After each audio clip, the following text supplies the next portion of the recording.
Hey everybody, it's your hospitality friend Glenn here, and I know this is shocking, but I'm here in Las Vegas today. I'm just back. I was only here 2 weeks ago. Before I introduce or reintroduce this amazing guy, I want to thank our friends over at Actabl. Actabl gives you the power to profit. Make sure you check them out at actabl.com. So I'm lucky enough today, the one and only Tony Yousfi, Chief Sales Officer here at the massive Venetian Palazzo Complex here in Las Vegas. Great to see you. Good to see you. Man, so I rolled into town yesterday and EDC is wrapping up, and I was here 2 weeks ago and it was a whole other different thing. How cool is it being in a place that takes a new personality like every single week? You know, it's interesting because I always talk about every 4 days. Yeah. And to our team, right.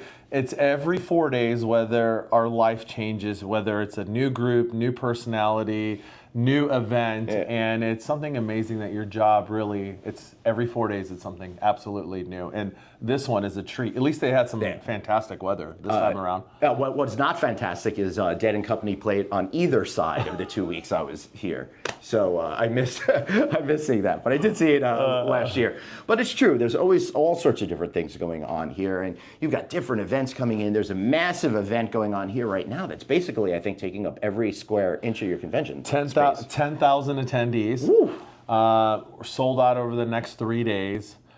High security, as you can. Oh, yeah, I had trying to get into the sales offices, which are by the convention center, with my suitcase was a delightful experience. It's an exciting time. We have a massive convention in the city. Has a big citywide in.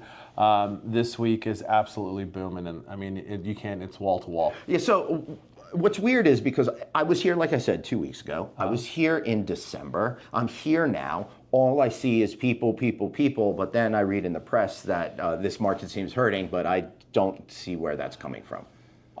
You know, the narrative. I think it's an interesting topic right now. But when you look at our city over May, June, over the next 2 months.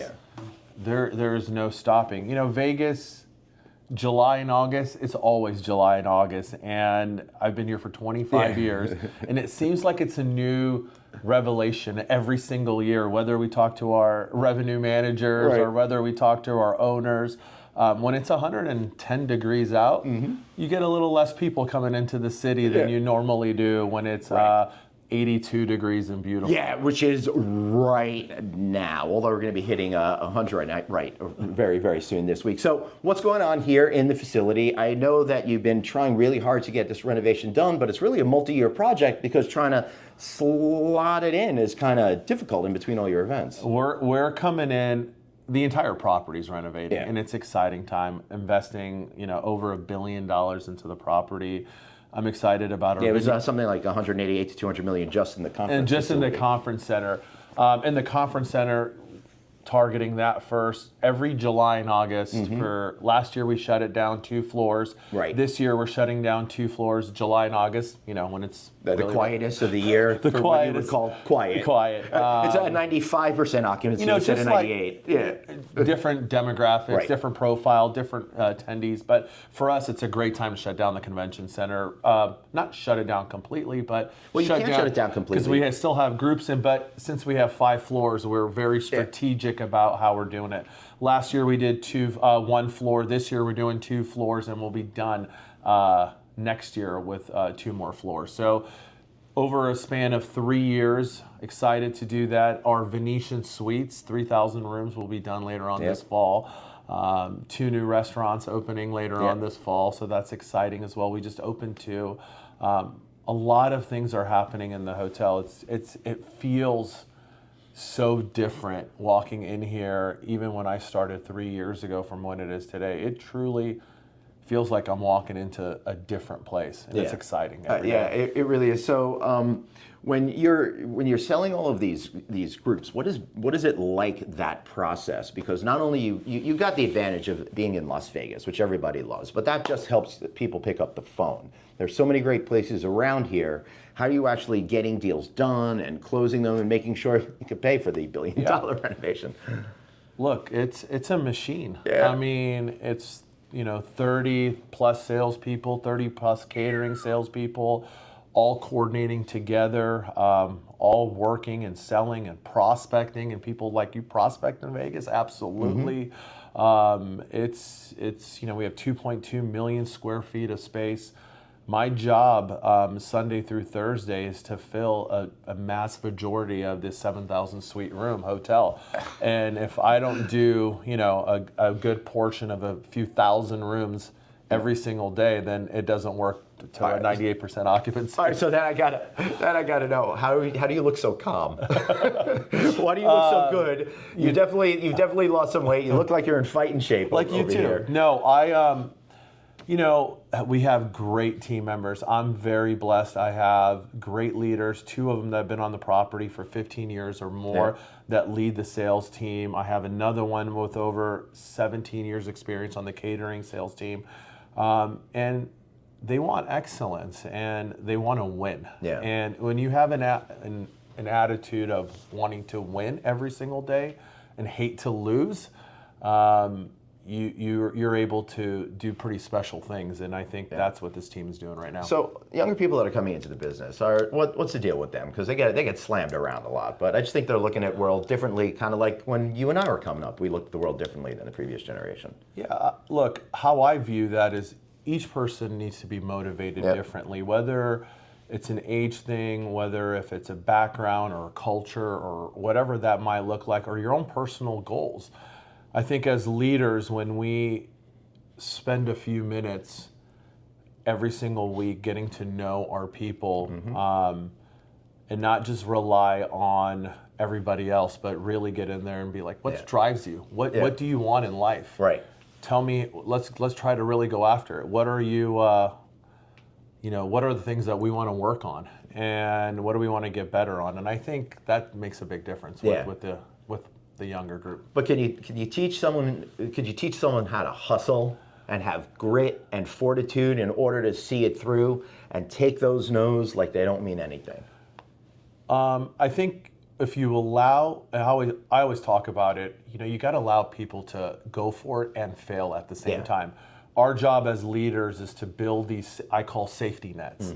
Nothing's gonna fall or break in this building with one of our salespeople, but we have so many different approvals and checks and all that stuff. But there's nothing worse than having a young person who has an idea, wants to go after it, even if you've done that same idea 5 different ways and it hasn't succeeded. Letting him go through that process, letting her go through that process, talking about it, evaluating it, growing it, and then you can see which way they go from there. And I think that next step will determine who do you have on your team and what they want. Yeah, that makes a whole lot of sense to me, because I will say one of the biggest struggles that I had early throughout my career, up until maybe like the last 5 years ago, is getting in there and doing those sales and hearing those no's and not taking it as something that's personal about you, but it's just a factor of the moment with business. It's a little bit different, and this is just a little sideways here, but my first job when I got to Vegas 25 years ago, I worked for a movie company, the theaters. Before the movie would come on, there would be these local advertisers, like real estate people or bars, and my job was to go into 40 businesses a day and try to get local people a day. And the no's, nobody wants to talk to you. But those no's build a lot of character. And these days it's a little bit different, because a lot of it is via email or maybe a Teams or Zoom call. That's why I challenge our people to talk people, like look at people and get the no in their face. It's a little bit harder face to face. Yeah, it sure is, but it's so important. I mean, I've my whole career has been being on the road and getting to know people and build trust and relationships and stuff like that. So they'll be at least more receptive to hearing what you say out there. So it takes time, no matter what. But all right, so I want to switch gears back to this whole city. You're trying to fill all of these rooms, but sometimes you got these massive citywide experiences. The EDC, which was just here this weekend, F1 in the fall, those kind of things. How does everybody coordinate in the city to make sure that everything is running smoothly, so you're not missing out on an opportunity and booking a different type of event when another massive event is coming and all that kind of stuff? You know, we're very lucky. We have a great convention, our LVCVA, Las Vegas Convention Center. That team. Not only do they do the advertising for the city, but they run the main convention center. That's correct. And they help coordinate the leaders among the properties and really try to do what's best for the city, number one.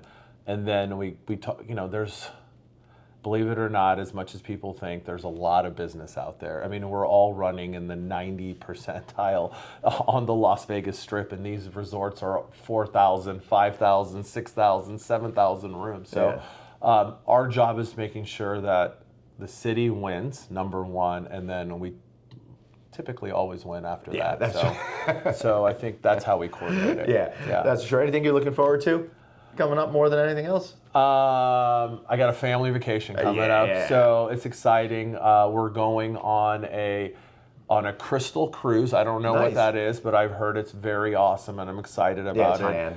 I've never done that before, so we're going to go see Turkey, Croatia, Italy. Nice. Daughter's graduating high school. Congratulations. Wife is having a milestone birthday, so we're all kind of just putting it all together, and I'm taking my, believe it or not, my first over 15-day vacation in my career. Amazing. You deserve it. It took me until I was 50 to do it. Yeah, man. You work your butt off, and it's so hard. How are you? Do you think you're going to be able to completely disconnect? Yeah, for the first, you know, one, I have an unbelievable, I say that, boss who's great, and he's so supportive on a lot of things, but more than ever, I just have a great team. I have people that, you know, just run the show. Yeah. And my rule of thumb is, I told the wife, if I can at least check email in the morning and the night one time, I'm good to go. So. Yeah, that's how I am. Plus, I'm cursed with having to get up early before the entire family, so I got nothing else to do anyway. So if I could balance that out, and then it'll put me at ease. Not like the place is gonna be fine without me, but no, it'll completely fall apart. You're gone 16 days, fortunately you're just in there under the wire. Man, I love coming here because every single time, like you said earlier, there are changes. It's always different. You're always reinventing yourself, but to me, no matter what, you're really just democratizing luxury for all the masses out there to really have the ultimate Vegas experience. I love our industry. Yeah. We're very, very blessed on everything that we get to do. And I'm excited for you, brother. Yeah, man. Thanks. Yeah. Thanks to this guy, Tony. I'm Glenn. Please like, share, comment, all of that kind of good stuff. And we'll see you here on another edition of No Vacancy. Thanks, Actabl. See you later. Bye.